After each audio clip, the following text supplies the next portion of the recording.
Ini penting kami sampaikan teman-teman sekalian. Ingat baik-baik, urusan dunia itu sudah diatur. Akhirat kita itu yang belum jelas. Kami beberapa waktu yang lalu menerima berita postingan dari saudara kami di Kairo di Mesir, menyampaikan sebuah kisah yang sangat indah. Jadi ada satu keluarga ini keluarga berada. Kemudian ini kisah nyata, ayahnya meninggal, tersisa kemudian istri dan satu anak, mewarisi harta yang cukup banyak. Tiba-tiba kemudian datang pamannya mengatakan, biar saya kelola harta ini sehingga nanti hasilnya bisa menghidupi anak dan keluarga ini. Maka dengan penuh kepercayaan diserahkan hartanya, diundang notaris untuk menyaksikan, dicatat skala legal, dokumennya didokumentasikan. Begitu diserahkan, rupanya hartanya kemudian dibawa lari oleh pamannya sampai ke Amerika. Digunakan sebagai modal, sukses bisnisnya, kaya dia, punya perusahaan yang kemudian berkembang, cabangnya di mana-mana, sampai kaya dan menikah kemudian dengan gadis Amerika. Ini kisah nyata. Lahir anak-anaknya, sampai ia kemudian pulang ke tempat asalnya, bahkan membuka cabang dari perusahaannya. Yang paling miris, ibu dan anak tadi, anak yang berkembang yatim ini, kemudian tergadaikan hartanya oleh pamannya. Nyata kisah ini. Tiba-tiba ingin melamar pekerjaan di tempat pekerjaan pamannya, datang ke rumahnya sampai diusir oleh pamannya. Kamu jangan ada di sini, pergi dari sini. Baik. Apa yang terjadi?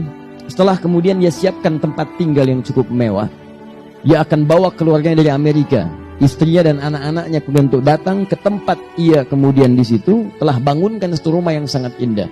15 tahun berlalu dari peristiwa diambilnya harta itu, telah berkembang selama 15 tahun.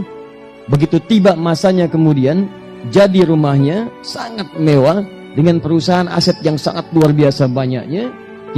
Tibalah waktu kemudian keluarga besar di Amerika untuk datang ke tempat ia di situ. Saat datang, disiapkan waktu menjemput, berangkat kemudian ke bandara. Apa yang terjadi? Tiba di bandara dengan selamat, disambut dengan senyuman-senyuman yang paling indah.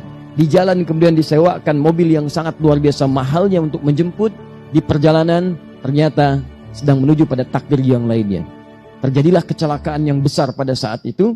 Wafat seluruh keluarga ini. Si paman tadi, dengan istri Amerika aja, dengan seluruh anak-anaknya, wafat seluruhnya. Anda tahu ketika wafat seluruhnya ini, tersisalah kemudian persoalan yang paling besar. Kepada siapa harta kemudian si paman ini atau si orang ini diwariskan. Ternyata tercatat dalam catatan dokumentasi notarisnya, ahli waris paman itu setelah diteliti seluruhnya, tidak ada kecuali hanya satu si yatim itu. Anak yatim yang tadi hartanya dibawa oleh si paman untuk menjadi modal. Ternyata ketika dilihat silsilah ahli warisnya, cuma tersisa si anak yatim ini satu-satunya ahli waris dari paman tadi. Perhatikan, bagaimana kemudian Allah mengatur harta si anak ini selama 15 tahun dikelola oleh pamannya, walaupun dia terasa sakit, kurang menyenangkan perlakuan dan sebagainya, tapi perhatikan cara Allah untuk mengembalikan seluruh harta-harta yang menjadi miliknya. Saya sering katakan kepada Anda, dunia Anda teratur.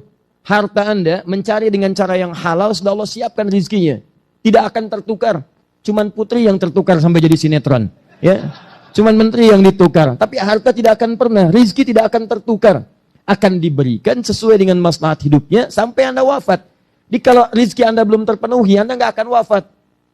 Demi Allah saya katakan, rezeki bersanding dengan kematian. Rezeki terpenuhi, baru datang ajal.